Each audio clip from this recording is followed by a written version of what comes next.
Hi listeners, எல்லோரும் எப்படி இருக்கீங்க? நல்லா இருக்கீங்களா? இந்த வீடியோவில் துளி துளியாய் மாறுபடும் மனிதர்கள் புத்தகத்தோட சம்மரியை தான் பார்க்க போகிறோம். இந்த புக்கில் 50 சாப்டர்ஸ் இருக்குது. 50 சாப்டர்ஸ்லையும் 50 லெசன்ஸ் தான் இருக்கும். அதை தான் ஒவ்வொன்றா இப்போ நம்ம பார்க்க போகிறோம். துளி துளியாய் மாறுபடும் மனிதர்கள் பை ஞானசேகர். சாப்டர் 1, உண்மைக்கே மதிப்பு. இந்த சாப்டரில் ஆத்தர் என்ன கருத்து சொல்கிறாங்கன்னா, சும்மா பேருக்கு நான் நிறைய படிச்சிருக்கேன் அப்படின்னு காட்டுறதுக்காக நிறைய டிகிரிஸ் படிப்பாங்க.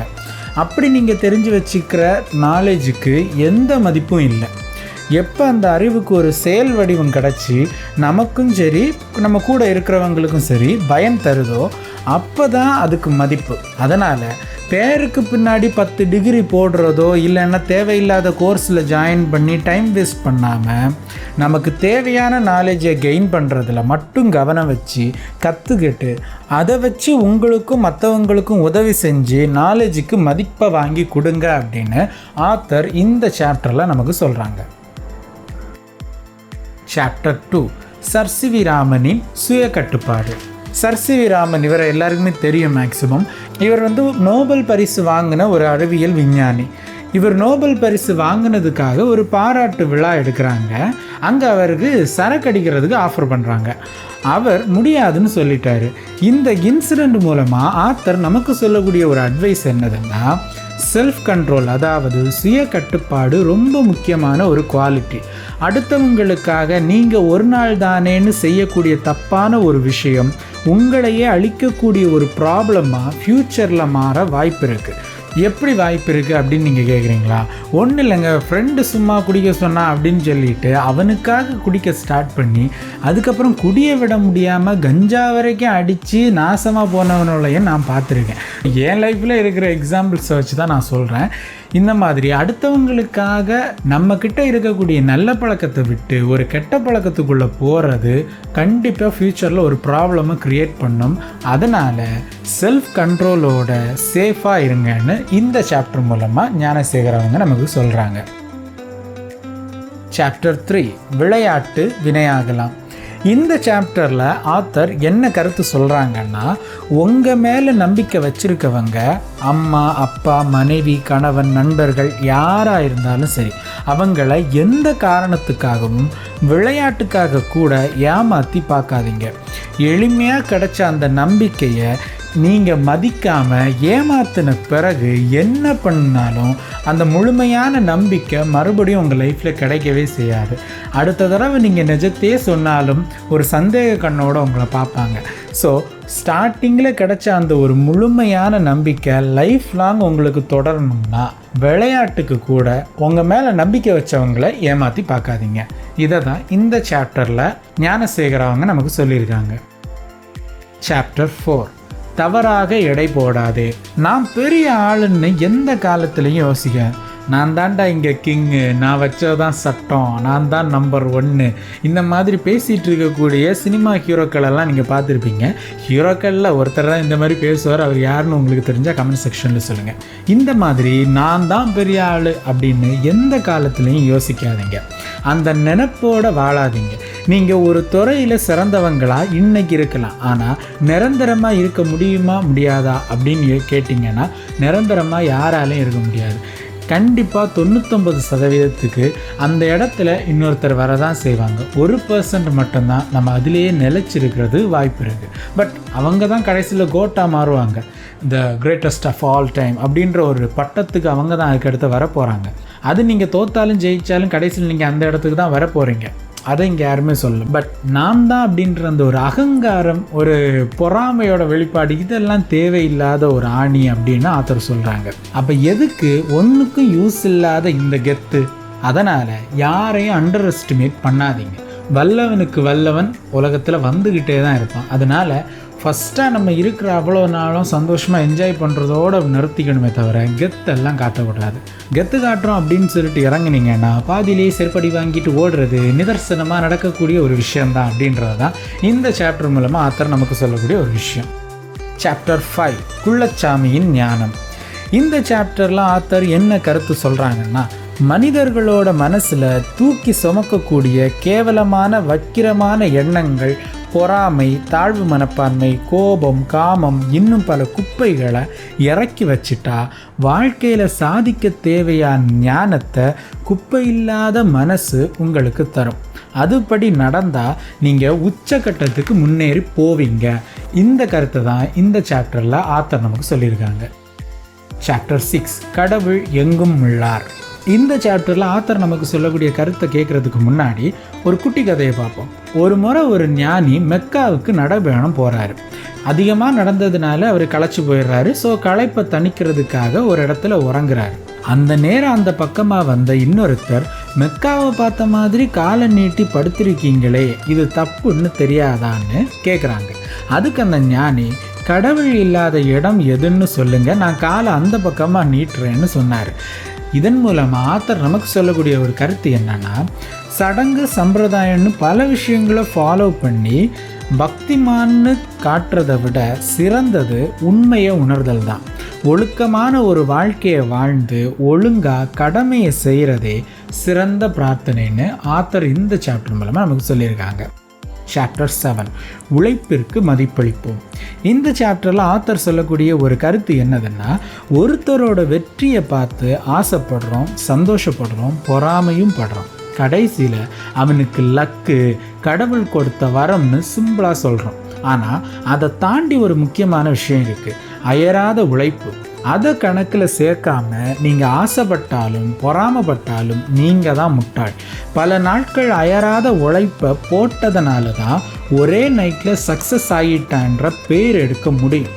நீங்களும் இந்த மாதிரி ஒரே நாளில் இவன் ஜெயிச்சிட்டான் அப்படின்னு ஒரு பேர் எடுக்கணும்னு நினச்சிங்கன்னா அயராத உழைப்பை முதல்ல போடுங்க. அதுக்கப்புறம் வெற்றி ஆட்டோமேட்டிக்காக உங்களுக்கு வந்து சேரும். சாப்டர் 8, வீரர்களில் வித்தியாசமானவர். இந்த சாப்டரில் ஆத்தர் நெப்போலியனோட வாழ்க்கையில் ஒரு சம்பவத்தை பற்றி சொல்லியிருக்காங்க. அதாவது என்ன மேட்டர்னா, நெப்போலியன் சாதாரண வீரனாக இருந்த நேரத்தில், ரெஸ்ட் எடுக்கிற நேரத்தில் மற்ற வீரர்கள் மாதிரி கூத்தடிக்காமல் புத்தகம் படிச்சுட்டு இருப்பார். இதை பார்த்த ஒரு பொண்ணு நெப்போலியன்கிட்ட, நீ என்ன பொண்ணு மாதிரி ஒரு ஓரத்தில் இருக்கேன்னு சொல்லி சிரிக்கிறார். கொஞ்சம் வருஷங்கள் கழிஞ்சதுக்கு அப்புறமா நெப்போலியன் பெரிய அரசராகிட்டார். அதுக்கு பிறகு அந்த பொண்ணை தேடி போய் என்ன சொன்னாருன்னா, நான் அன்னைக்கு போர் தந்திரங்களை படித்ததுனால தான் இன்னைக்கு பேரரசனாக முடிஞ்சது, இல்லைன்னா சாதாரண வீரனாக தான் இருக்கணும். லைஃப்பில் சாதிக்கணும்னா ஃப்ரீ டைமை சரியாக யூஸ் பண்ண தெரியணும்னு இந்த கதை நமக்கு உணர்த்துது. இதன் மூலமாக ஆத்தர் சொல்லக்கூடிய கருத்தும் இதுதான். சாப்டர் 9, போரிலும் அர்த்தம் வேண்டும்.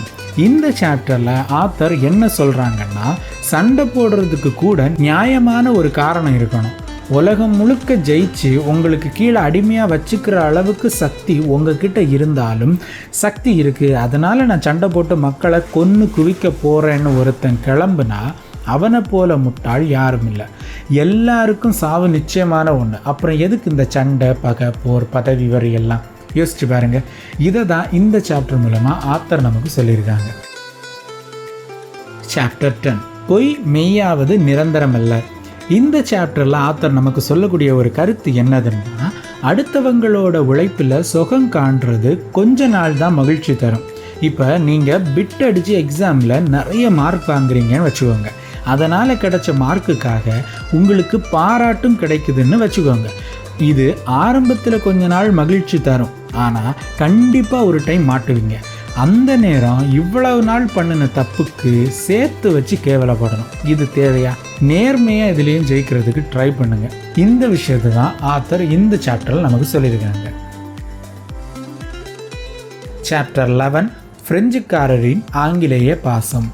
இந்த சாப்டரில் ஆத்தர் நமக்கு என்ன கருத்து சொல்கிறாங்கன்னா, சூழ்நிலைக்கு ஏற்ற மாதிரி பேசி தப்பிக்கிறது ரொம்ப முக்கியமான திறமை. முட்டாள்தனமாக நடந்து உங்கள் உயிரை விட்டுடக்கூடாது. இப்போ உதாரணத்துக்கு இந்த புக்கில் தந்திருக்கிற ஒரு ட்ரூ இன்சிடென்ட்டே உங்கள் கூட ஷேர் பண்ணலான்னு நான் நினைக்கிறேன். 1774 இந்த காலகட்டத்தில் ஆங்கிலேயர்களுக்கும் பிரெஞ்சுக்காரர்களுக்கும் பயங்கரமான சண்டை. பிரெஞ்சுக்காரர்களை கண்டாலே ஆங்கிலேயர்களுக்கு பிடிக்காது. அந்த மாதிரி ஒரு காலகட்டத்தில் வால்டர்னு ஒரு பிரெஞ்சு இலக்கியவாதி லண்டனில் ஒரு தெருவில் நடந்து போயிட்டு இருந்தார். அப்போது சில ஆங்கிலேயர்கள் அவரை கொலை பண்ண சுத்து போடுறாங்க. அந்த நேரத்தில் சூழ்நிலையை புரிஞ்சுக்கிட்டு அதை சாமர்த்தியமாக நம்ம வால்டர் எப்படி சமாளித்தார் தெரியுமா? நான் ஆங்கிலேயனாக பிறக்காம பிரெஞ்சுக்காரனாக பிறந்ததையே கடவுள் எனக்கு தந்த தண்டனையாக பார்க்குறேன், என்னை கொலை பண்ண பார்க்குறீங்களேன்னு கேட்டார். இதை கேட்டு அந்த ஆங்கிலேய சிறு கூட்டம் போகட்டும்னு விட்டுட்டாங்க. பார்த்தீங்களா, சாமர்த்தியமாக பேசினதால அவரோட உயிரே தப்பிச்சு. இதே சாமர்த்தியம் உங்களுக்கு இருந்தால் எவ்வளவு சாதிக்கலாம் யோசிச்சு பாருங்க. கோழையாக அடி வாங்கவும் கூடாது, வீரன்னு முன்னாடி போய் சாகவும் கூடாது, புத்திசாலித்தனமாக துணிஞ்சு செயல்பட்டு ஜெயிக்கணும். புரிஞ்சிருக்கும்னு நினைக்கிறேன். இந்த கருத்தை தான் இந்த சாப்டர் மூலமாக ஆத்தர் நமக்கு சொல்கிறாங்க. சாப்டர் 12, திறமைக்கு மதிப்புண்டு. இந்த சாப்டரில் ஆத்தர் சொல்லக்கூடிய கருத்து என்னதுன்னா, திறமையானவர்களுக்கு கிடைக்கக்கூடிய மதிப்பை பார்த்து பொறாமப்படக்கூடாது, உங்களுடைய திறமையை வளர்த்துக்க முயற்சி பண்ணுங்கன்னு சொல்கிறாரு. இந்த கருத்துக்கு ஒரு குட்டி கதையும் சொல்லியிருக்காரு. அது என்னதுன்னா, மன்னர் அக்பருக்கு பீர்பால்னால் ரொம்ப பிடிக்கும். அவர் பீர்பாலுக்கு முக்கியத்துவம் கொடுக்கறதுல கடுப்பான அமைச்சர்கள் மன்னர்கிட்ட ஏன் இப்படி பண்ணுறீங்கன்னு வருத்தம் தெரிவிக்கிறாங்க.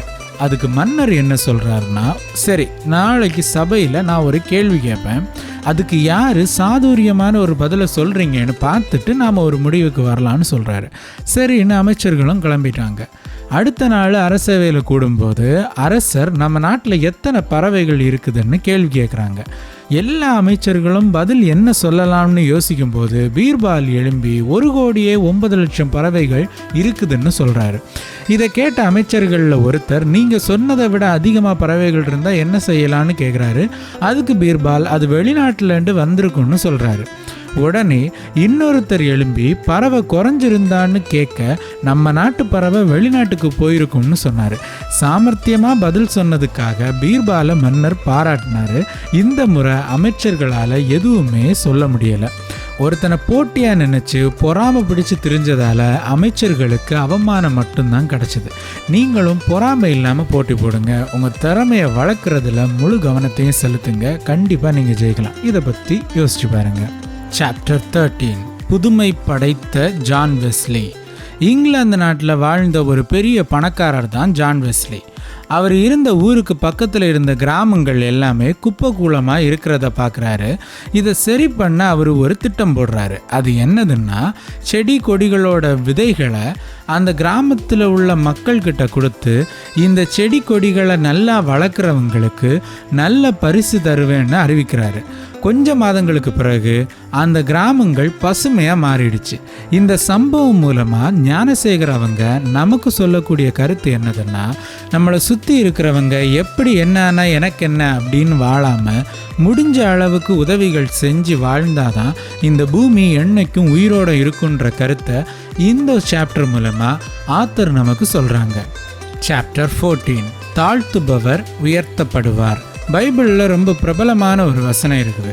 அது என்னன்னா, தன்னை தாழ்த்துகிறவர் உயர்த்தப்படுவார், உயர்த்துகிறவர் தாழ்த்தப்படுவார்னு. இந்த வசனத்தை அடிப்படையாக வச்சு வாழ்கிறது எப்போவுமே நம்மளை உயர்ந்த இடத்துல வைக்கும். இதுக்கு ஒரு சிறந்த எடுத்துக்காட்டு தளபதி விஜய். நிஜ வாழ்க்கையில் அவர் எப்படிப்பட்டவர் அப்படின்னெல்லாம் நமக்கு தெரியாது. ஆனால் மக்கள் முன்னாடியும் ரசிகர்கள் முன்னாடியும் நான் உங்களுக்கு வேலைக்காரன், நீங்கள் எனக்கு முதலாளி அப்படின்ற ஒரு எண்ணத்தை விதைக்கிற மாதிரி அவர் பேசுவார், நடப்பார். இதை நிஜமாக அவர் நம்புறாரான்னு எனக்கு தெரியல. வெளித்தோற்றத்துக்கு அப்படி காட்டி ரசிகர்களை இன்னும் அதிகப்படுத்தி இப்போ அரசியலுக்குள்ள தனக்குன்னு ஒரு இடத்த பிடிக்கிறதுக்காக போக போகிறாரு. மேபி அவர் பிடிச்சிட்டாருன்னா அவர் ஒரு சரியான சாமர்த்தியசாலின்னு தான் சொல்லணும். இப்படி தன்னை தாழ்த்தி பணிவாக நாம் நடந்தால் கண்டிப்பாக நம்மளோட தகுதி மக்கள் மத்தியில் உயரும். இதை தான் இந்த சாப்டரில் ஆத்தர் நமக்கு சொல்லியிருக்காங்க. சாப்டர் 15, நல்லதே செய் நல்லதே நடக்கும். நம்மள நிறைய பேர் நல்லது செஞ்சு என்ன நல்லது நடக்க போகுதுன்னு நல்லது செய்கிறதையே விட்டுட்டாங்க. ஆனால் ஒரு விஷயத்தை யோசிச்சு பாருங்க. ஒரு கடை புதுசாக தொடங்குறாங்க, ஆரம்பத்தில் தரமான பொருட்களை விற்றுட்ருக்காங்க. அதாவது நமக்கும் லாபம், வாடிக்கையாளர்களுக்கும் லாபம்னு ஒரு நல்ல எண்ணத்தோடு அவங்க தொழில் செய்கிறாங்க. இப்போ அவங்க கொஞ்சம் அந்த பழக்கத்தை விட்டு தரத்தை குறைக்க ஆரம்பிக்கிறாங்க. நமக்கு வர்ற லாபம்தான் முக்கியம்னு அவங்க இந்த தப்பை பண்ணுறாங்க. இப்போ இன்னொருத்தர் அதே மாதிரி கடையை வைக்கிறாரு. இப்போ மக்கள் மொத்தமாக அந்த முதல்ல வச்சுருந்தாங்கல்ல அந்த கடை, அதை புறக்கணிக்கிறாங்க. யோசிச்சு பாருங்க, இவர் சுயநலமாக யோசித்து தரத்தை குறைக்காமல் இருந்திருந்தா வேறொருத்தர் கடை வச்சாலும் மக்கள் இவரை விட்டு போயிருக்க மாட்டாங்க. இதுலேருந்து என்ன தெரியுது? நல்லது செஞ்சால் கண்டிப்பாக ஒரு கட்டத்தில் அது நமக்கு திரும்ப நல்லது தரும். யோசிச்சு பாருங்க. சாப்டர் 16, தவறுகள் திருந்துவதற்கே. இந்த சாப்டரில் ஆத்தர் தவறுகள் செஞ்சு திருந்துறது தான் மனித இயல்பு, அப்படி பண்ணாதான் வாழ்க்கையில் பல சாதனைகளை செய்ய முடியும்னு சொல்லியிருக்காரு. தவறுகள்லேருந்து பாடம் படிக்காதவன் முட்டாள்னு ஆத்தர் ஆணித்தரமாக சொல்கிறாரு. இதுக்காக ஒரு ரியல் லைஃப் இன்சிடெண்ட்டையும் நம்ம கூட ஆத்தர் பகிர்ந்துக்கிறாரு. 1869 1877 வரை அமெரிக்காவோட அதிபராக இருந்தவர் கிரான்டின். இவர் ஆட்சிக்கு வர்றதுக்கு முன்னாடி ஆர்மியில் தலைமை தளபதியாக இருந்தார். 1854 குடிபோதைக்காக அந்த வேலையிலேருந்து இவரை டிஸ்மிஸ் பண்ணுறாங்க. மறுபடியும் சான்ஸ் கிடைக்கும்னு வெயிட் பண்ணுறாரு. சில வருஷம் கழித்து அவருக்கு மறுபடியும் ஆர்மியில் ஜாயின் பண்ண வாய்ப்பு கிடைக்குது. டொனால்ட்சன்னு ஒரு இடத்துல நடந்த வாரில் பயங்கரமாக பர்ஃபார்ம் பண்ணுறாரு. மறுபடியும் அவருக்கு தலைமை தளபதி போஸ்ட் கிடைக்குது. அடுத்து படிப்படியாக வளர்ந்து 8 வருஷம் அமெரிக்க அதிபராக வர்ற அளவுக்கு உயர்ந்திருக்காரு. யோசிச்சு பாருங்க. இப்போ இவர் தப்பை உணராமல் அர்ஜுன் ரெட்டி படத்தில் வர்ற மாதிரி குடிகாரனா சைக்கோ மாதிரி தெரிஞ்சா என்ன ஆகியிருக்கும்? எல்லாமே மண்ணாக போயிருக்கும். ஸோ தவறுகள்ன்ற பாடத்தை படித்து திரும்பவும் அந்த தப்பை பண்ணாதீங்கன்னு ஆத்தர் இந்த சாப்டரில் சொல்லியிருக்காங்க. சாப்டர் 17, எளிமையும் கடமையும். இந்த சாப்டரில் ஆத்தர் என்ன கருத்தை சொல்கிறாங்கன்னா, செயலில் கடமை வெளிப்படாமல் வார்த்தைகளில் மட்டும் இருந்து பிரயோஜனம் இல்லை. இப்போ பல அரசியல்வாதிகள் சொல்லில் மட்டும் எளிமை இருக்கும், செயலில் ஆணவம் தான் இருக்கும். இதுதான் இங்கே பிரச்சனை. இன்றைக்கி வார்டு கவுன்சிலர் கூட 10 பேர் சொறிபடையா நரிப்படையா ஏதோ ஒரு படை இப்படி ஆள் சேர்த்துட்டு நடக்கிறாங்க. 1952 ரயில்வே துறை அமைச்சராக இருந்தவர் யாருன்னா லால் பகதூர் சாஸ்திரி. அவர் ஒரு முறை மதுரைக்கு வந்தார். எந்த ஒரு ஆரவாரமும் இல்லாமல் அவர் மதுரைக்கு போய் அங்கே இருந்த ஆஃபீஸுக்கு போய் அவருக்கு ஒதுக்கப்பட்ட ரூமை கேட்குறாரு. அங்கே உள்ளவங்க இது அமைச்சருக்கு ஒதுக்கப்பட்ட ரூம்னு சொல்கிறாங்க. நான் தான் அமைச்சர்னு சொல்லிட்டு பொறுமையாக ரூமுக்கு போகிறாரு. யோசிச்சு பாருங்க எந்த அளவுக்கு எளிமையான மனிதர்னு. இன்னைக்கு உள்ளவங்களை கம்பேர் பண்ணுனா அன்னைக்கு உள்ளவங்க செல்ஃபிஷ் தன்மை இல்லாதவங்க. இதுதான் உண்மை. யோசிச்சு பாருங்க. சாப்டர் 18, அன்புக்கில்லை வரையறை.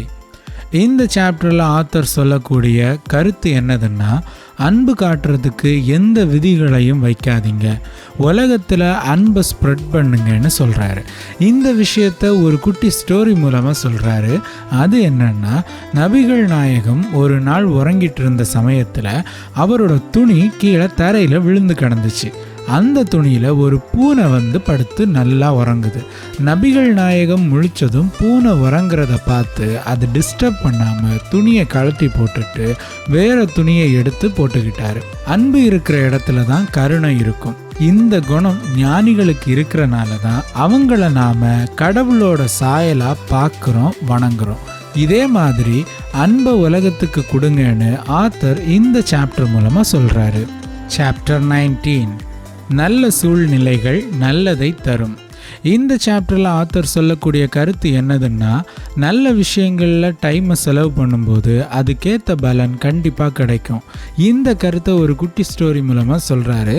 ஜாக் லாவோன்னு ஒரு சின்ன பையன் உயர்நிலை பள்ளியில் படிக்கும்போது அவனை எல்லாரும் சேர்ந்து கிண்டல் பண்ணுறாங்க. இதனால் மனசுடைஞ்சு போன ஜாக் ஸ்கூலுக்கு போகாமல் வீட்டிலே இருக்கிறான். ஒரு நாள் எக்ஸசைஸ் பற்றி ஒரு ஸ்பீச்சை கேட்குறான். அது அவனுக்குள்ள ஒரு மோட்டிவேஷனை கொடுக்குது. அவன் எக்ஸசைஸ் பண்ண ஸ்டார்ட் பண்ணுறான். அதுக்கப்புறமா எக்ஸசைஸ் பற்றி அடுத்தவங்களுக்கு சொல்லி கொடுக்க ஆரம்பிக்கிறான். அதுக்கு பிறகு ஜிம் ஓப்பன் பண்ணுறான். அதுதான் முதல்ல அமெரிக்காவில் தொடங்கின ஜிம்முன்னு சொல்லியிருக்காங்க. மிஸ்டர் எக்ஸசைஸ்ன்ற பேரோட ஒரு சாதனையாளராக பணக்காரராக வாழ்ந்தார் ஜாக். யோசிச்சு பாருங்க, அவர் அன்னைக்கு நல்ல விஷயத்த கிரிஞ்சு மொக்க லைஃப்னா கூத்தடிக்கிறது மட்டும்தான்னு முட்டாள்தனமாக வாழ்ந்திருந்தா அவரால் சாதிக்க முடிஞ்சிருக்குமா? ஸோ லைஃப்பில் நல்லதுக்கும் நேரத்தை ஒதுக்குங்க. நம்ம சேனலில் உள்ள வீடியோஸை பார்க்குற மாதிரி. சாப்டர் 20, பழக்கம் அடிமைப்படுத்தும். இந்த சாப்டரில் ஆத்தர் நமக்கு சொல்லக்கூடிய கருத்து என்னதுன்னா, நம்மளுடைய பழக்கங்கள் தான் நம்மளுடைய குணநலனாக மாறுது. ஸோ எந்த பழக்கத்தை முன்ன வச்சு வாழுறீங்கன்றதை யோசித்து பழக்கங்களை ஃபாலோ பண்ணுங்க. இந்த சாப்டரில் சொல்லக்கூடிய குட்டி கதை என்னதுன்னா, ஒரு சிறை கைதி ரொம்ப நாள் இருட்டறையில் பூட்டி வைக்கிறாங்க. அவன் வெளியில் வந்ததும் வெளிச்சத்தால் அவனுடைய கண்கள் ரெண்டும் ரொம்ப கூசுது. உடனே அவன் என்ன சொல்கிறான்னா, மறுபடியும் என்னை இருட்டறையிலேயே அடைச்சிடுங்கன்னு போலீஸ்கிட்ட கேட்குறான். இருட்டிலையே பழகுனவன் இருட்டைத்தான் விரும்புவான், போதைக்கு பழகுனவன் போதையத்தான் விரும்புவான். இந்த பழக்கங்களோட விபரீதத்தை புரிஞ்சுக்கிட்டு தேவையில்லாத பழக்கங்களை விட்டுடுங்கன்னு இந்த சாப்டர் மூலமாக ஆத்தர் நமக்கு சொல்கிறாங்க. சாப்டர் 21 பயிற்சி பயிற்சி பயிற்சி. இந்த சாப்டரில் ஆத்தர் சொல்லக்கூடிய கருத்து என்னதுன்னா, பயிற்சியில் மட்டுமே அதிகமாக முயற்சியை போடுறவங்க கண்டிப்பாக ஜெயிப்பாங்கன்னு சொல்லியிருக்காங்க. இந்த சாப்டரில் சொல்லியிருக்கக்கூடிய ஒரு குட்டி ஸ்டோரி என்னதுன்னா, பாரே விஸ்கின்னு ஒரு புகழ்பெற்ற இன்னிசை கலைஞர் இருந்தார். அவர்கிட்ட உங்களோட சக்ஸஸுக்கு என்ன காரணம்னு கேட்டதுக்கு பயிற்சி தான் காரணம்னு அவர் பதில் சொன்னார். தினமும் 6 மணி நேரம் பயிற்சி செய்யலைன்னா என்னால் இந்த அளவுக்கு திறமையை வளர்த்துக்க முடியாது. ஒரு நாள் நான் பயிற்சி பண்ணலைன்னா அதனால் ஏற்படக்கூடிய அந்த வித்தியாசத்தை என்னால் பார்க்க முடியுது. 2 நாள் நான் பயிற்சி பண்ணலைன்னா விமர்சகர்களால் அந்த வித்தியாசத்தை பார்க்க முடியுது. 3 நாள் நான் பயிற்சி பண்ணலைன்னா பார்வையாளர்களால் வித்தியாசத்தை பார்க்க முடியுது. அதனால் திறமையை வளர்த்துக்கிறதுக்கும் சாதிக்கிறதுக்கும் கண்டிப்பாக பயிற்சி தேவை. யோசிச்சு பாருங்கள், பயிற்சியே இல்லாமல் ஜெயிச்ச யாருமே இந்த உலகத்தில் இல்லை. அப்படி இருக்கும்போது நாம் மட்டும் பயிற்சியே செய்யாமல், இல்லைன்னா அப்பப்போ மட்டும் பயிற்சி செஞ்சுட்டு பெரிய அளவில் சாதிக்க நினச்சா அது சரியாக இருக்குமா? யோசிச்சு பாருங்கள். சாப்டர் 22 பொருளா பணமா வாழ்வா. இந்த சாப்டரில் ஆத்தர் சொல்லக்கூடிய கருத்து என்னதுன்னா, பணம் பொருள் இதுக்கு மேலே உள்ள மோகத்தை குறைக்கலைன்னா உயிரை கூட விட வேண்டிய சூழ்நிலைக்கு உங்களை தள்ளிடும்னு சொல்லியிருக்காரு. இந்த சாப்டரில் சொல்லியிருக்கக்கூடிய குட்டி ஸ்டோரி என்னதுன்னா, இத்தாலியில் எரிமலை வெடித்த நேரம் ஒரு நகரமே அழிஞ்சிருச்சு. அந்த அழிஞ்சு போன நகரத்தோட இடிபாடுகளை சீரமைக்கக்கூடியது இல்லைன்னா ஆய்வு செய்யக்கூடிய அந்த ஒரு ப்ராசஸ் நடக்கும்போது அங்கே ஒரு பெண் பேகை எத்தி பிடிக்கிற மாதிரி இருந்து செத்துருக்காங்க. அந்த பேக்கில் அப்படி என்னதான் இருக்குது அப்படின்னு சொல்லிட்டு பார்த்தா முத்துக்கள் இருக்குது.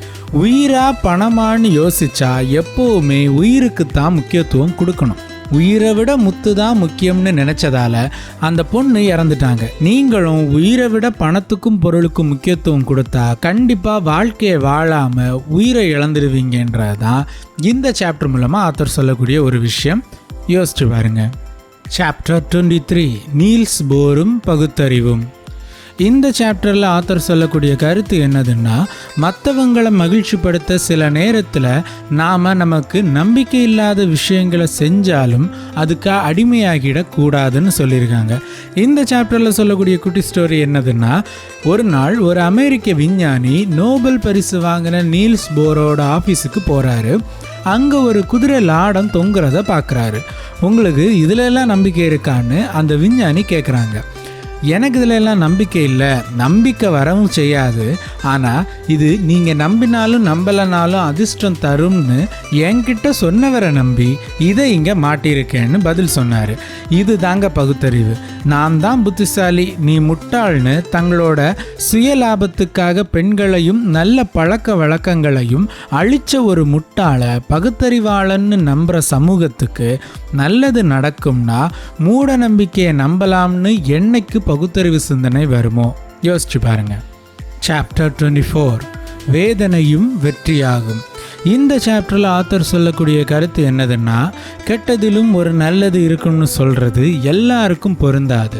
யாருக்கு இது பொருந்தும்னா, பொறுமையாக அந்த கெட்டதுலேருந்து கற்றுக்கிற அறிவு இருக்கிறவங்களுக்கு மட்டும்தான் ஆத்தர் சொல்லியிருக்காரு. இப்போது லவ் ஃபெயிலியர் ஆனால் லவ் போச்சுன்னு ஃபீல் பண்ணாமல் லைஃப்பை பில்டு பண்ண டைம் கிடச்சிருக்குன்னு பார்த்தா எவ்வளவோ சாதிக்கலாம். கெட்டதில் இருக்கிற வாய்ப்பை பார்க்குறவங்க கண்டிப்பாக ஜெயிக்கலாம். இந்த கருத்தை ஒரு குட்டி ஸ்டோரி மூலமாக சொல்லியிருக்காரு. அது என்னதுன்னா, டானே பியர்சல்னு ஒரு விஞ்ஞானி மின்சாரத்தை கண்ட்ரோல் பண்ணக்கூடிய ஒரு கண்ட்ரோலரை கண்டுபிடிக்க ட்ரை பண்ணிட்டு இருக்கும்போது அவரோட உதவியாளர் சிகரெட் பிடிச்சிட்டு இருக்காரு. அந்த சிகரெட்டோட புகைப்பட்டு அவர் ரெடி பண்ணிட்டு இருந்த கண்ட்ரோலர் ஆஃப் ஆகிடுச்சு. இதில் கடுப்பாகி அவர் வெளியே போயிட்டார். வெளியே போயிட்டு பொறுமையாக யோசித்தார்.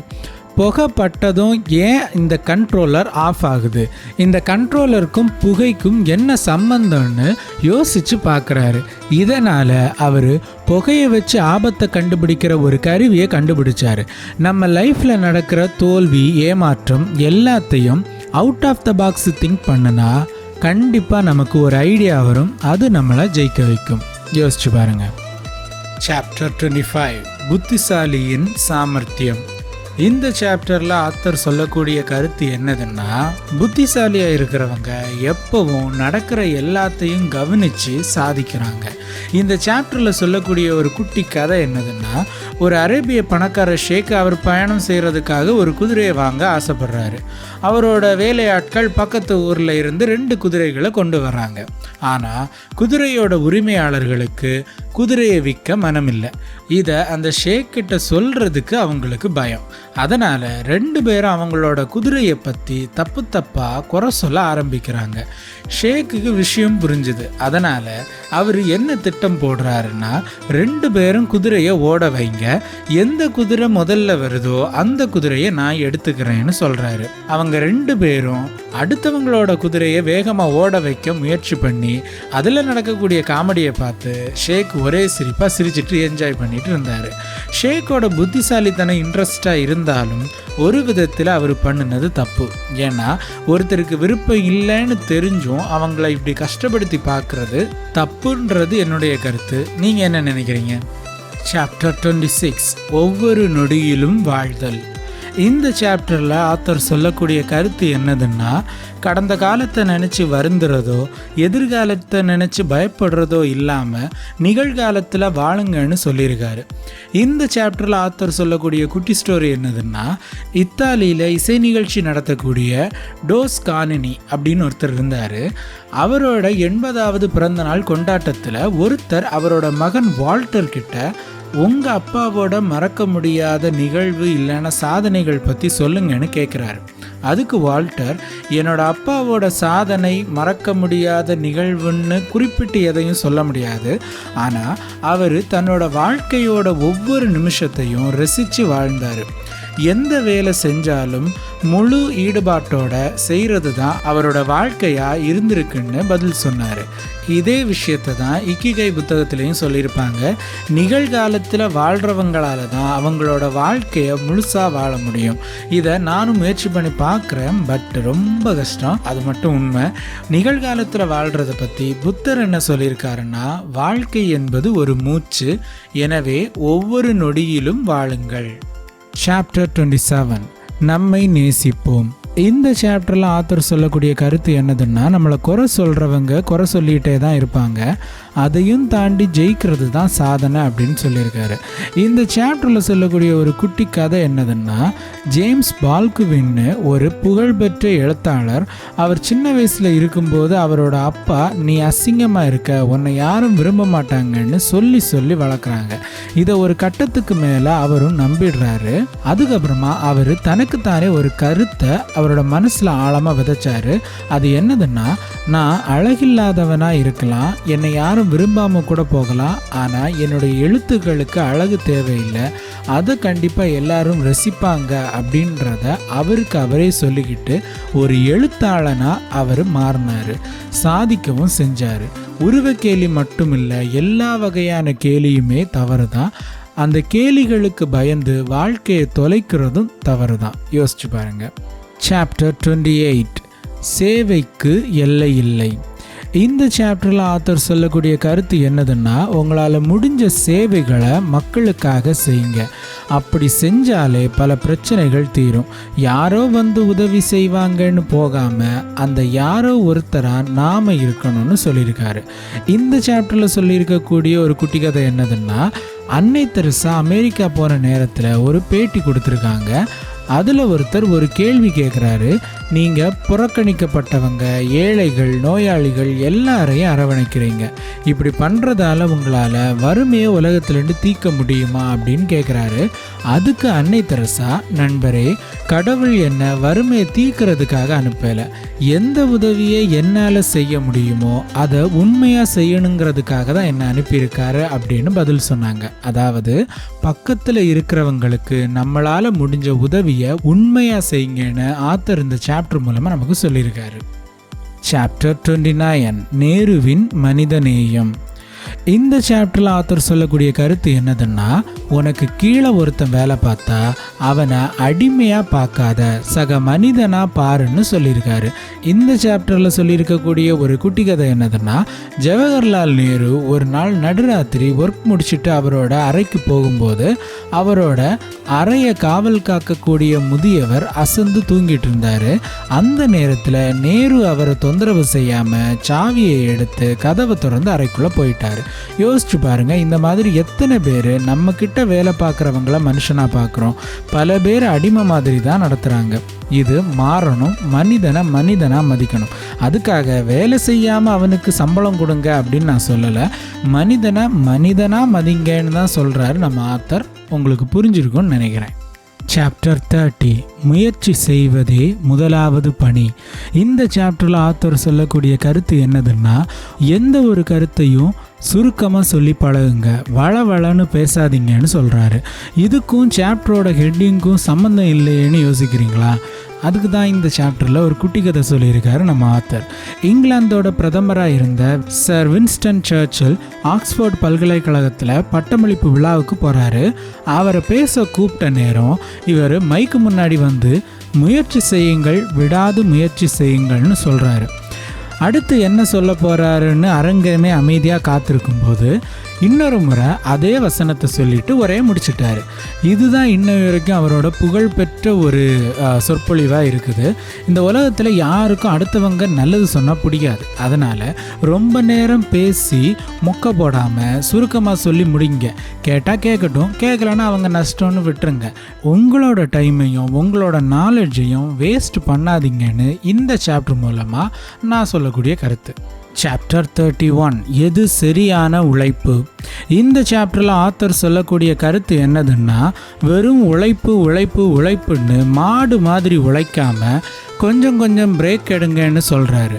உழைத்தால் சாதிப்போம்னு சொல்கிறது உண்மைதான். அதுக்காக வெறுமனே உழைப்பு மட்டும் உங்களை சாதிக்க வைக்காது. எப்படி எழுத்துக்களுக்கு இடையிடையே இடைவெளி விடலைன்னா வாசிக்க முடியாதோ, அதே மாதிரி உழைப்புக்கு இடையில் அமைதி, மகிழ்ச்சி, ஓய்வு இல்லைன்னா சாதிக்க முடியாது. ஸோ ஒர்க்கோட சேர்த்து ரெஸ்ட்டுக்கும் முக்கியத்துவம் கொடுங்கன்னு இந்த சாப்டர் மூலமாக ஆத்தர் சொல்கிறாரு. சாப்டர் 32, கடமைக்கு இருள் தடை இல்லை. இந்த சாப்டரில் ஆத்தர் சொல்லக்கூடிய கருத்து என்னதுன்னா, எக்ஸ்கியூசஸை சொல்லி உங்கள் கடமைகளை செய்யாமல் இருக்காதீங்க. இன்னைக்கு அரசியல்வாதிகள், அரசு ஊழியர்கள், ஏன் நம்மளே நம்மளோட கடமையை தொடர்ச்சியாக செய்ய மடித்து எக்ஸ்கியூசஸை தேடி கடமையிலேருந்து தப்பிக்க வழியை தேடுறோம். இது சரிதானா? யோசிச்சு பாருங்க. அரசியல்வாதியோட கடமை என்ன? பொதுமக்களுக்கு எல்லா தேவைகளையும் பூர்த்தி செஞ்சு பாதுகாப்பான சமூகத்தை கட்டமைக்கிறது. ஆனால் இதுக்கு தகுதியான அரசியல் தலைவரை தேர்ந்தெடுக்க வேண்டியது பொதுமக்களோட கடமை. ஆனால் 500க்கும் 1000க்கும் ஆசைப்பட்டு தகுதியே இல்லாதவனுக்கும் எம்பி, எம்எல்ஏ அப்படின்னு அதிகாரம் கிடைச்சதுக்கு அப்புறமா அடுத்த எலெக்ஷன் வர்ற வரைக்கும் திருடுறதையே வேலையாக செய்யக்கூடிய திருடர்களை தலைவராக தேர்ந்தெடுத்து அடுத்த தலைமுறைக்கு வாழ்வாதாரமே இல்லாமல் ஆக்கிட்டு இருக்கோம். இது சரியா? யோசிச்சு சொல்லுங்கள். சாப்டர் 33, மதியுங்கள், மதிக்கப்படுவீர்கள். இந்த சாப்டரில் ஆத்தர் சொல்லக்கூடிய கருத்து என்னதுன்னா, அடுத்தவங்களுக்கு மதிப்பு கொடுங்க, அப்போ தான் உங்களுக்கும் மதிப்பு கிடைக்கும். இதை சூப்பராக எக்ஸ்பிளைன் பண்ண நம்ம ஊரில் இருக்கிற ஒரு மேட்ரு தான் தளபதி ஃபைட்டு. இந்த கிளாஷ் எப்போ எல்லாம் ஃபேன்ஸ் மத்தியில் வருதோ அப்போ எல்லாம் எல்லாரோட அம்மா, அப்பா, அக்கா, தம்பி இன்க்ளூடிங் தளபதியோட ஃபேமிலி வரைக்கும் கொத்து பரோட்டா வாக்கப்படுவார்கள் ரசிகர்களோட அன்பை அன்பால். ஒருத்தங்களை நேசிக்கிறோம், அதுக்காக அடுத்தவங்களை வெறுத்து திட்டி அசிங்கப்படுத்துறது ஒரு கேவலமான செயல். நீங்கள் இப்படி சொம்பு தூக்குறதால ஏதாவது அவங்க உங்களுக்கு செய்வாங்களா? இல்லை. அப்புறம் எதுக்கு இது? கண்டுக்காமல் போகிற கூத்தாடிகளுக்காக இந்த அளவுக்கு கேவலமாக பிஹேவ் பண்ணுற கூட்டத்தை என்னன்னு சொல்ல நீங்களே கமெண்டில் சொல்லுங்கள். சாப்டர் 34, தன்னையே தருவது தலையாய தர்மம். இந்த சாப்டரில் ஆத்தர் சொல்லக்கூடிய கருத்து என்னதுன்னா, தர்மம் செய்யும்போது தன்னை இழந்தாலும் பரவாயில்லைன்னு தர்மம் பண்ணணும். சிம்பிளாக சொல்லணும்னா, கொத்தடிமைகள்னு அன்போடு அழைக்கப்படுகிற சில தொண்டர்கள் கவர்மெண்ட் கொடுக்குற நலத்திட்டங்களுக்கு கலியுக கர்ணனேன்னு சோஷியல் மீடியாவில் ஃபயர் விடுறாங்க. ஃபர்ஸ்ட் ஆஃப் ஆல், கர்ணன் எப்படிப்பட்ட வள்ளல்னுலாம் நமக்கு தெரியாது. ரெண்டாவது, கவர்மெண்ட்டுக்கு மக்கள் கொடுக்குற வரி பணத்தை மக்களுக்கு செலவு பண்ணுறது தர்மம் இல்லை. உன் சொத்தையும் சொகத்தையும் வேணாம்னு சொல்லி அதை விற்று கொடுத்தாதான் தர்மம். அப்போ எப்படி இவங்க கலியுக கர்ணன் அது இதுன்னு சொல்லி நம்ம சொல்ல முடியும்? கோடிக்கணக்கில் சொத்து, அதுவும் ஒரு தலைமுறையில் சேர்த்துருக்காங்க. இதெல்லாம் எப்படி சாத்தியம் ஆச்சுன்னு கமெண்ட் செக்ஷனில் சொல்லுங்கள். சாப்டர் 35, தாய்மையை மதித்த ரூஸ்வெல்ட். இந்த சாப்டரில் ஆத்தர் சொல்லக்கூடிய கருத்து என்னதுன்னா, உறவுகளை மதிக்க கற்றுக்கோங்கன்னு சொல்லியிருக்காரு. இன்றைக்கி உறவுகளும் ஏமாத்துது, நண்பர்களும் ஏமாத்துறாங்க.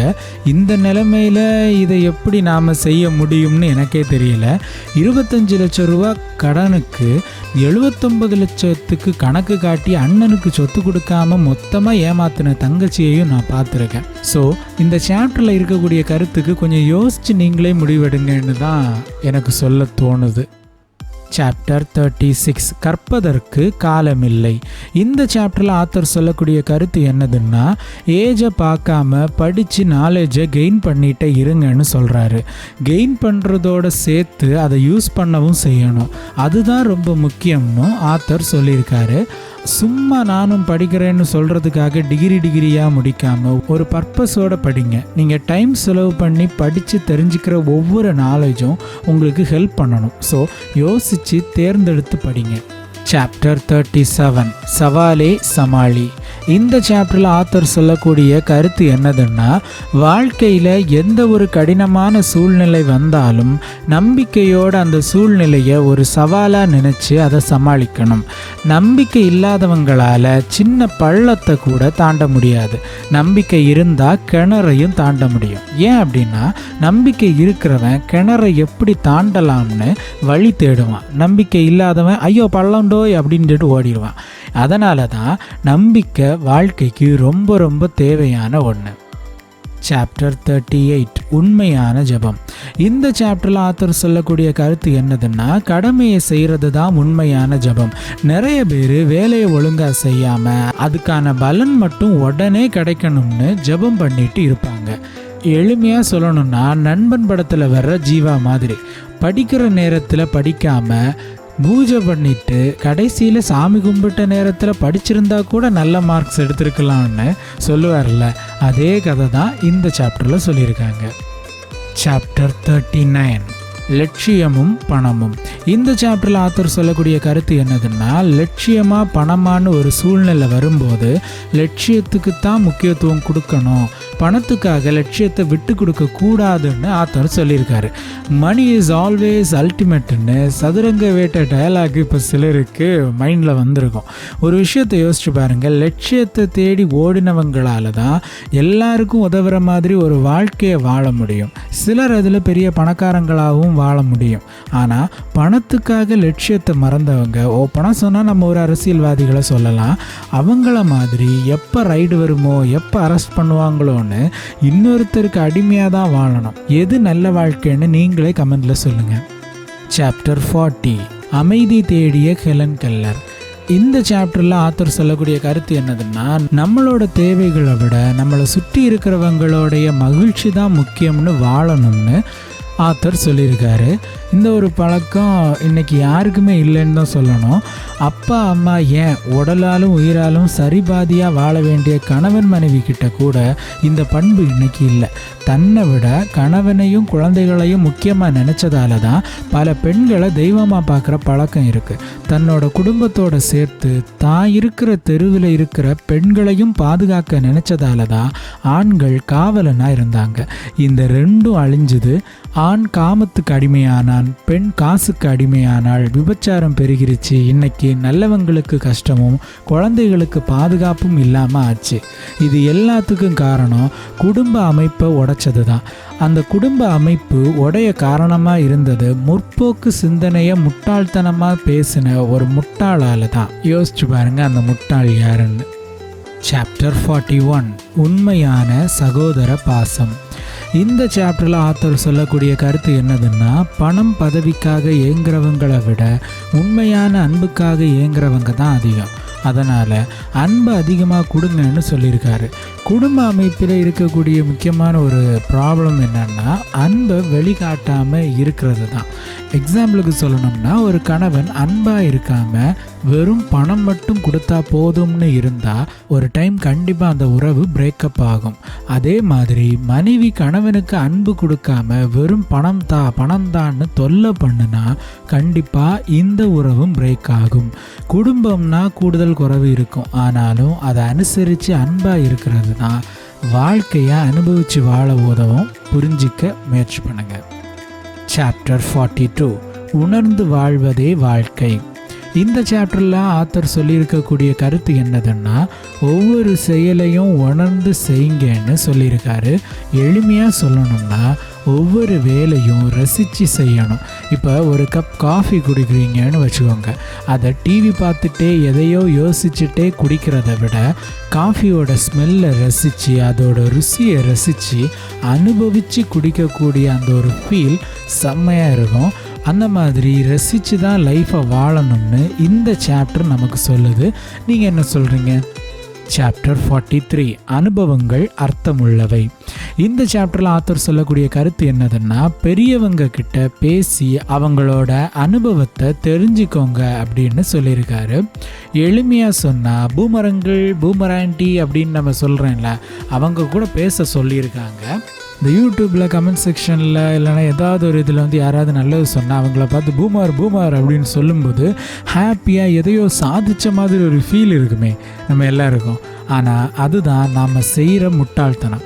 நம்மளை விட மூத்தவங்க, அதாவது அனுபவத்தில் மூத்தவங்க நமக்கு சொல்லித்தரக்கூடிய ஒவ்வொரு அனுபவமும் நம்ம லைஃப்பில் பல இடங்களில் நம்ம சாதிக்கிறதுக்கு ஹெல்ப் பண்ணும்.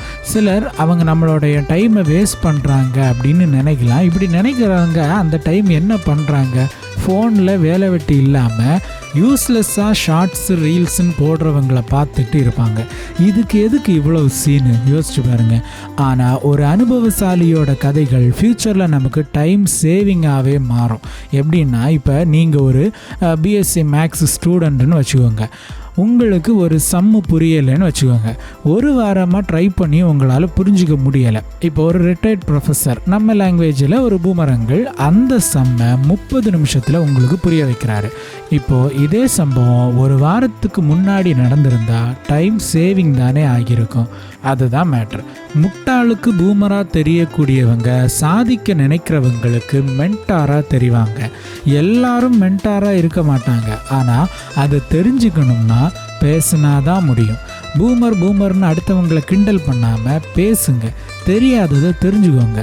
சில சயின்ஸ் சேனல்ஸ் இருக்கும். இப்போ ஏதாவது கூகுளில் மேய்ஞ்சிட்டு வந்து அதை வாந்தி எடுக்கக்கூடிய சில சயின்ஸ் சேனல் இருக்கும். அந்த சேனலை பொறுமையாக பார்த்து சயின்ஸ் படிக்கிறேன் அப்படின்னு வெளியே பில்டப் போட்டுட்டு தப்பான சயின்ஸை சொல்லி மொக்க வாங்குறத விட ஒருத்தரோட அனுபவத்தை தெரிஞ்சுக்கிட்டு வாழ்க்கையை படிக்கிறது சிறந்தது. சாப்டர் 44 கடிகாரத்தை பார்க்காதே. இந்த சாப்டரில் ஆத்தர் சொல்லக்கூடிய கருத்து என்னதுன்னா, வாழ்க்கையில் சாதிக்க நினைக்கிறவங்க கிடைக்கிற நேரத்தை வீணடிக்கவும் மாட்டாங்க, நேரம் பார்த்து வேலை செய்யவும் மாட்டாங்க. ஓய்வெடுக்கிற நேரத்தை தவிர்த்து மீதி நேரம் எல்லாம் சாதிக்க நினைக்கிற காரியத்துக்கு முக்கியத்துவம் கொடுத்து உழைச்சாதான் சாதிக்க முடியும். உதாரணத்துக்கு எலான் மஸ்க் எடுத்துக்கலாம். ஒரு நாளைக்கு 3-4 மணி நேரம் தான் ரெஸ்ட் எடுத்துட்டு மேக்ஸிமம் டைமை வந்து ட்ரீம்ஸை ரியல் லைஃப்பில் எப்படி கொண்டு வரலாம் அப்படின்றதுக்காக ஒர்க் பண்ணுறனால தான் இன்னைக்கு ரிச்சஸ்ட் மேனாக இருக்கார். அதனால் உங்களுக்கும் சாதிக்க ஆசை இருந்தால் முடிஞ்ச அளவு நேரத்தை உங்கள் கனவுகளுக்காக செலவிடுங்கன்னு இந்த சாப்டர் மூலமாக ஆத்தர் சொல்லியிருக்காரு. சாப்டர் 45 சாமர்த்தியமான தொழிலாளி. இந்த சாப்டரில் ஆத்தர் சொல்லக்கூடிய கருத்து என்னதுன்னா, கடமையை ஒழுங்காக செய்கிறவங்களுக்கு உரிமையை கேட்க எல்லா அனுமதியும் உண்டு. இன்னைக்கு வடநாட்டு தொழிலாளர்கள் வருகை அதிகரிச்சிட்டு இருக்கு. எங்கள் வேலை வாய்ப்பு குறைஞ்சிருச்சுன்னு நம்ம மக்கள் புலம்புறத கேட்க முடியுது. ஆனால் இதுக்கு காரணம் யாருன்னா முதலாளிகள். அதிக வருமானத்துக்காக நியாயமாக ஒருத்தன் உழைச்ச உழைப்புக்கு கொடுக்க வேண்டிய அவனுக்கு உரிமையான பணத்தை கொடுக்காம திருடி தின்னுறாங்க முதலாளிங்க. இன்னைக்கு வடநாட்டு தொழிலாளியை ஆதரிக்கிற இதே முதலாளிகள் தான் அவனுக்கு அறிவு வந்து உழைப்புக்கேற்ற ஊதியம், மானம், மரியாதைன்னு பேசுனா வெளியே போ வந்தேருன்னு விரட்டுவாங்க. ஆனால் இதுக்கு பயந்து அடிமையாக இருக்கக்கூடாது. அவங்க பணம் சம்பாதிக்க மட்டும் நாம் வேலை செய்யலை, நாமளும் பணம் சம்பாதிக்கணும், நல்லா வாழணும், உரிமையை பெற தயங்கவே கூடாது. சாப்டர் 46 முட்டை கோசும் முனகல் வாழ்வும். இந்த சாப்டரில் ஆத்தர் சொல்லக்கூடிய கருத்து என்னதுன்னா, மனம் விட்டு கணவன் மனைவி பேசணும்னு சொல்கிறாங்க. நம்ம மனசில் இருக்கிற விஷயத்தை எல்லார்கிட்டையும் சொல்ல முடியாது. ஆனால் மனைவி கிட்டையும் கணவன்கிட்டையும் ஓப்பனாக சொல்கிறது நல்லது. நல்லதோ கெட்டதோ புரிஞ்சுக்கிட்டு மாறி மாறி விட்டு கொடுக்கணும். அப்போ தான் அந்த உறவு நீடித்து நிலைக்கும். சிம்பிளாக சொல்லணும்னா, ஒரு மனைவி தினமும் உப்புமா செய்கிறாங்க, அவங்க கணவனும் எதுவும் சொல்லாமல் சாப்பிட்டுட்டு போகிறாங்க. ஒரு நாள் கோபத்தில் கணவன் மனைவி கிட்ட உனக்கு வேற எதுவும் சமைக்க தெரியாதா, தினமும் இந்த கர்மத்தை தாரேன்னு கேட்க, நீங்கள் எதுவும் சொல்லாமல் சாப்பிட்டனால உங்களுக்கு பிடிக்கும்னு நினச்சி தான் தினமும் செஞ்சேன், சொல்லியிருக்கலாம்ல அப்படின்னு கேட்குறாங்க மனைவி. உரையாடல் இல்லைன்னா சின்ன சின்ன பிரச்சனைகளும் பெருசாக மாறிடும். யோசிச்சு பாருங்க. சாப்டர் 47 கோபத்தை நெறிப்படுத்துவோம். இந்த சாப்டர்ல ஆத்தர் சொல்லக்கூடிய கருத்து என்னதுன்னா, ஒருத்தர் உங்களை கடுப்பேற்றிக்கிட்டே இருந்து நீங்கள் கோபப்பட்டு திட்டவோ சண்டை பிடிக்கவோ செஞ்சா அவங்க அங்கே ஜெயிச்சதா அர்த்தம். அதுக்கு பதிலாக இக்னோர் பண்ணிட்டு உங்கள் வேலையை நீங்கள் பார்த்துட்டு ஹாப்பியாக இருக்கணும். குறைக்கிறது நாயோட குணம், ஸோ குறைச்சிட்டே தான் இருக்கும் அப்படின்னு விட்டுறணும். இன்னொரு விதமாக சொல்லணும்னா, தளபதி சொல்கிற மாதிரி உசுப்பேத்துறவங்கிட்ட உம்முன்னும் கடுப்பேத்துறவங்கிட்ட கம்முன்னு இருந்தால் வாழ்க்கை ஜம்முன்னு இருக்கும். இதுதான் இந்த சாப்டரோட மேட்ரு. சாப்டர் 48 குப்பையும் வைரமாகலாம். இந்த சாப்டரில் ஆத்தர் சொல்லக்கூடிய கருத்து என்னதுன்னா, குப்பையாக இருக்கக்கூடிய ஒரு பொருளை க்ளீன் பண்ணி நமக்கு யூஸ்ஃபுல்லாக மாற்றினா அது உயிரை கூட காப்பாற்றுற அளவுக்கு உதவுறதுக்கு வாய்ப்பு இருக்குது. மேன் வர்சஸ் வைல்டில் வர்ற மாதிரி. இதே மாதிரி உங்ககிட்ட இருக்கக்கூடிய குப்பையான குணங்களையும் பழக்க வழக்கத்தையும் ஒதுக்குனா உங்களோட உண்மையான திறமை வெளியே வரும். அதனால் குப்பையை எப்படி வைரமாக்கலாம்னு யோசிச்சு பாருங்கள். சாப்டர் 49 பணம் சொன்ன பாடம். இந்த சாப்டரில் ஆத்தர் சொல்லக்கூடிய கருத்து என்னதுன்னா, காற்றுள்ள போதே தூற்றிக்கொள்னு ஒரு பழமொழி உண்டு. அதே கருத்து தான். பணத்தை பெட்டியில் பூட்டி வச்சு சேமிக்கிறதுக்கு பதிலாக அந்த பணத்தை பயன்படுத்துங்கன்னு சொல்லியிருக்காங்க. செலவு பண்ண சொல்கிறீங்களா அப்படின்னு கேட்டிங்கன்னா எஸ், பட் யூஸ்ஃபுல்லான செலவாக அது இருக்கணும். அதுதான் இங்கே ரொம்ப முக்கியம். பயன்படுத்தாமல் நீங்கள் அப்புறமா பார்த்துக்கலாம்னு தள்ளி போடுற விஷயங்கள் கைவிட்டு போகும்போது தான் ரொம்ப வலிக்கும். எக்ஸாம்பிளுக்கு இன்றைக்கி குழந்தை பெற்றுக்கிறத தள்ளி போடுறாங்க. 35 வயசு ஆனதுக்கு அப்புறமா குழந்தை இல்லையேன்னு கோயிலுக்கும் ஹாஸ்பிட்டலுக்கும் சுற்றுறாங்க. இதெல்லாம் தேவையா? யோசிச்சு பாருங்கள். சாப்டர் 50 இப்படியும் சுட்டிகளா. இந்த சாப்டரில் ஆத்தர் சொல்லக்கூடிய கருத்து என்னதுன்னா, குழந்தைகளை சரியாக வளர்க்கணும், பாசம் காட்டி செல்லமாக வளர்க்குறோன்னு நீங்கள் வளர்த்தா உலகத்துக்கு ஒரு சாத்தானை கொடுக்கறதுக்கு சமந்தான். எக்ஸாம்பிளுக்கு இப்போ கொஞ்ச நாளைக்கு முன்னாடி 8 வயசு குழந்தைன்னு நினைக்கிறேன், அந்த குழந்தைய ரேப் பண்ணி கொன்ன பசங்களை யோசிச்சு பாருங்கள். இந்த வயசில் கஞ்சா நாம் பண்ணுறது தப்புன்னு யோசிக்க முடியாத அளவுக்கு முட்டாளாக வளர்த்து விட்டுருக்காங்க. கண்டிப்பு இல்லாத பெற்றோரால் வளர்க்கப்படும் பிள்ளைகள் பூமிக்கு பாரம்தான். உங்களால் ஒழுங்காக பிள்ளைய வளர்க்க முடியாதா? பெற்றுக்காதீங்க. சிம்பிள். அவ்வளோதான். இந்த புக்லேருந்து நான் கற்றுக்கிட்டது, என்னோட தாட்ஸ் எல்லாத்தையும் உங்கள் கூட ஷேர் பண்ணிட்டேன். இந்த வீடியோவை ஃபுல்லாக பார்த்ததுக்கு நன்றி. வீடியோ பிடிச்சிருந்துச்சுன்னா லைக் பண்ணுங்கள், உங்கள் தாட்ஸை கமெண்ட்ஸில் ஷேர் பண்ணுங்கள். இந்த மாதிரி புக் சம்மரிஸ் கேட்குறதுக்கு சேனலை சப்ஸ்கிரைப் பண்ணுங்கள். Tata, bye bye, see you listeners.